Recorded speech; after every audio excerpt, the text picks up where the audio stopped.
আমার মনের রাজ্যে ছিল এক এমন রাজকুমারী, তারে ভালোবেসে দিয়েছিলাম যা ছিল আমারই।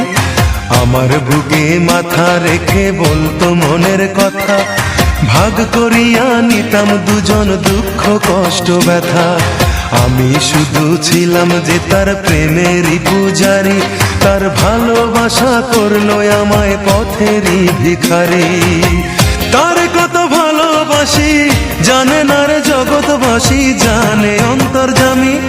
যখন তোমার কেউ ছিল না তখন ছিলাম আমি, এখন তোমার সব হয়েছে পর হয়েছি আমি। যখন তোমার কেউ ছিল না তখন ছিলাম আমি, এখন তোমার সব হয়েছে পর হয়েছি আমি।